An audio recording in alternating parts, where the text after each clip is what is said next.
cuide da sua energia, a gente também faz esta atividade, tá certo? Bom, o assunto de hoje é como eu acesso a minha espiritualidade sem precisar de intermediários, ou seja, como eu posso acessar a minha espiritualidade sozinho, sozinha. Então, a gente tem aí a primeira coisa que a gente orienta é, se você é iniciante, que você procure locais idôneos, né? Que você busque, tem fraternidades que são mais espiritualistas, tem fraternidades mistas, que ela tem um pouco do espiritismo kardecista, com Umbanda, e que tem uma parte de estudo e uma parte também de práticas. A gente tem, por exemplo, Seishonoe, tem Gnose, tem alguns, tem a Rosa Cruz Áurea, tem alguns lugares, né, algumas ordens, alguns grupos que trabalham com o contexto da espiritualidade em suas várias vertentes. Então, assim, a minha orientação, o que eles sempre me orientaram nessa busca aí, ao longo desses anos todos, é o quê? Conecte-se com a sua verdade, com o seu coração, sabe? Escute, pesquise, né? A gente aqui faz muita coisa ligada à fraternidade branca. Tem os livros também de todos esses lugares aí que eu falei. Então, assim, se o seu caminho é solitário, comece com algumas leituras, comece, às vezes, no início, é bem difícil, né? Então, por exemplo, a gente tem Helena Blavatsky, que ela é bem antiga, de vou chutar que está 1500 e bolinhas, mas é um texto muito atual, né? Tem um livro fininho, mas é muito profundo, que são as leis herméticas, que é o Kybalion, que vem despertar muitas coisas na gente. Tem várias outras que foram as minhas fontes, foram o meu percurso, né? Por muito tempo também eu fiquei nesse caminho um tanto solitário, às vezes entrava em alguns grupos, né? Alguns grupos fazem exigências, né, de contratos, de termos, que você só pode ficar nele, não pode ir para outro. Então, assim, a minha orientação é cuidado com algo que é muito radical, né? Eu não gosto, né? Eu estou falando de mim, estou falando da minha experiência, da minha vivência. Eu acho que a gente tem que ter leveza nos processos, a gente tem que ter poder de escolha, né? Participei por muito tempo de grupos de estudos espírita, voluntários, né? A gente tinha a campanha do quilo, tem essas ações também, práticas beneficentes e de amparo humanitário no momento presente. Né? Da mesma forma que teve o acontecimento do Rio Grande do Sul, que todo mundo se mobilizou para água, para comida, para roupa, a gente faz isso, tem campanha da sopa, tem campanha do quilo, tem várias coisas assim, né, que geralmente as fraternidades fazem. Tem também possibilidades de frequentar cursos, vivências, experiências, né? Tem pessoas que já têm um conhecimento mais profundo, Amit Goswami, eu sempre falo o nome dele assim, que é um indiano, tem o Sadhguru, que é outro indiano, eu gosto muito da linha indiana, tem as práticas de meditação, e aí tem variações, tá? Para quem está em São Paulo, por exemplo, tem um ashram que eu participei lá, que ele tem umas vivências de iniciação, tanto a yoga quanto a meditação, é um modelo deles, é interessante, mas, né, algumas coisas eu não consegui adaptar. Já fui para a meditação budista tibetana, que a gente faz uma meditação voltada para a parede, então é você, com você mesmo, em frente a uma parede branca, com as orientações. Então, assim, a gente tem várias formas. Então, a segunda coisa que eu indico é cuidar, né? E a minha experiência é cuidar desse templo nosso, que é o corpo, e a yoga ajuda muito. Então, tem vários tipos de yoga, tem aquela yoga que é mais meditativa, tem os mudras, os asanas, que são as posturas, que ele trabalha corpo, mente e espírito, então trabalha uma forma de um ser integral. A meditação. Então, depois, se vocês quiserem, a gente pode fazer uma conversa só específica sobre meditação. Muita gente fala que meditar é não pensar em nada, mas é a primeira vez que eu estiver falando aqui. Pensem agora, não pensem num elefante cor-de-rosa com asas passando aí na sua frente, indo pela janela. Vocês acabaram de pensar nesse elefante. Então, isso para mim nunca funcionou. Então, como que você pode meditar?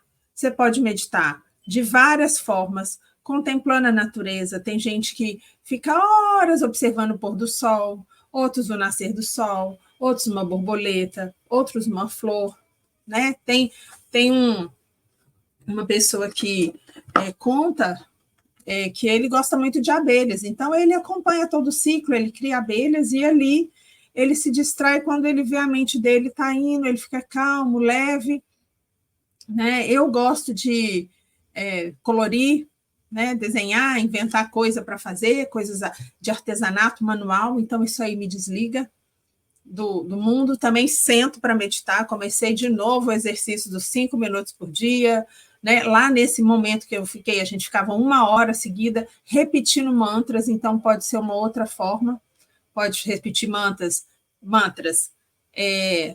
em português mesmo, né? Pode repetir mantras, decretos do eu sou um ser de luz, eu sou um pontinho de luz que brilha no meio da testa. Desde pequena eu fazia esse exercício. Só que eu deitava e acabava dormindo e ia longe. Todo mundo em casa falava, lá vai ela fazer o pontinho de luz. E por aí eu ia. Outra coisa, por exemplo, dentro da meditação, tem essas mais específicas, que os templos, os centros de meditação budista tibetano, eles são abertos para as pessoas experimentarem de forma gratuita. Muitos é uma contribuição que a gente dá semanal ou mensal. Então, tem as posturas, tem a forma de respiração correta. Então, isso ajuda muito, né? Eu tenho um negócio que chama Buster, para sentar em cima com as pernas cruzadas, que a gente alinha a coluna. E então eu tiro tempo para mim, né? O indicado é fazer no início da manhã ou no final da noite, e nesse momento tem que estar sentado, com a coluna ereta. Por quê? Porque no primeiro desvio a gente dá um cochilo e dorme, então isso aí não é meditar. A gente entra num sono profundo e não acorda. Aí é relaxamento. Então, o importante é por quê? Porque quando você começa... E aí uma dica, nos outros grupos que eu participei, a gente sempre começava com uma meditação para conseguir essa conexão. Então, o que a gente fazia? A gente meditava, tem o exercício tanto da vela quanto de uma rosa.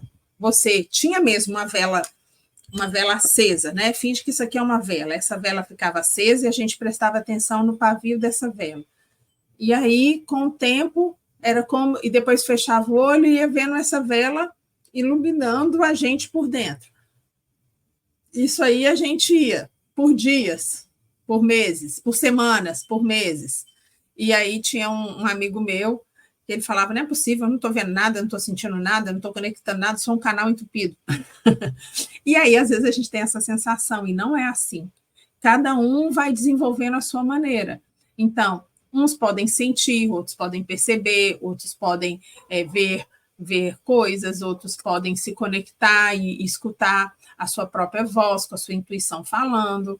Outros, o caminho se abre de uma forma mais lenta e gradativa, então ele começa a perceber assim, que toda vez que ele vai fazer alguma coisa, é como se uma vozinha falasse com ele, não vai agora não, espera mais um pouco. E aí ele começou a ouvir aquela voz, que é o que? A nossa intuição. É como se nessa parte a nossa intuição ela aumentasse. Um outro exercício, que é uma meditação, que eu acho que é a mais fácil, a mais tranquila. A gente fecha os olhos calmamente, relaxa os ombros, coloca as mãos né, nas coxas, sentado, a gente está sentado, e fecha os olhos e vai prestar atenção na nossa respiração. Teve fases da minha vida que a gente fazia esses exercícios coletivamente, que aí tinha um instrutor que ele era muito avançado e ele tinha umas percepções. E ele falava, ele chegou ao ponto de evoluir a gente, de sentir as batidas do coração na ponta do nariz. Foi a coisa mais louca da minha vida, sentir essa sensação. Então, assim, eu era muito nova, então eu fiquei com aquilo, falei, meu Deus do céu, será que está acontecendo?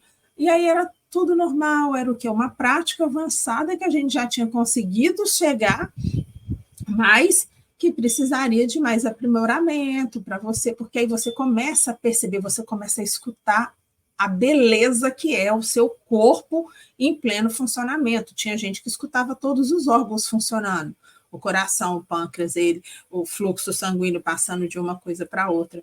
Né? Então, aí, assim, vai depender o quê? Da sua disponibilidade, da sua dedicação, né? Do cortar ali todas as amarras que te impedem de evoluir, porque em determinados momentos você dá uma travada, né?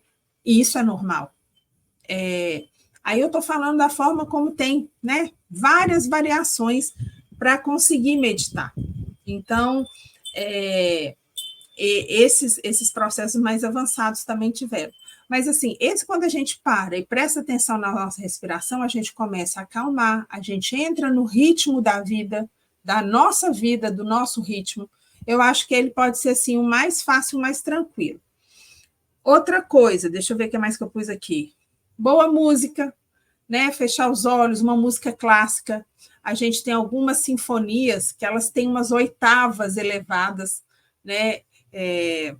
De Beethoven, Bach, essa que a gente escuta, que eu coloco aqui, ele chama Ludovico, eu posso terminar de ver o nome dele todo depois para vocês, mas a música chama Nuvole Bianche, vou até escrever aqui logo, que eu sei o nome dela, mas aí eu não sei falar em italiano. Nuvole Bianche.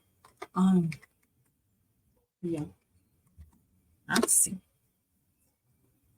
Deixa eu ver aqui, aproveitar que eu estou aqui com vocês. Ludovico Einaudi, que é o nome dele. Deixa eu colocar também. É um italiano que compõe umas músicas assim maravilhosas. E a gente utiliza porque ele disponibiliza as músicas dele de uso gratuito. Então, vocês podem usar, né, levemente, sem aquela preocupação com os direitos autorais. Outra coisa, brincar com criança. Então, aquele momento que você está ali com seu filho, com o filho do amigo, sei lá, num momento de doação, com um animalzinho, com um cachorro, com um gato, um passarinho, o que for, você desliga do mundo, mas você está ali concentrado. Então, nada mais é a meditação do que você estar no momento presente com aquilo que você está fazendo. Preces, orações, decretos, mantras, leitura, tudo isso facilita o quê? Com o seu estado, sair da confusão do mundo e entrar na sua calma e na sua paz interior. Então, isso permite com que você o quê? Comece a conectar com a sua espiritualidade. Ela começa a entender que você também tem tempo para ela.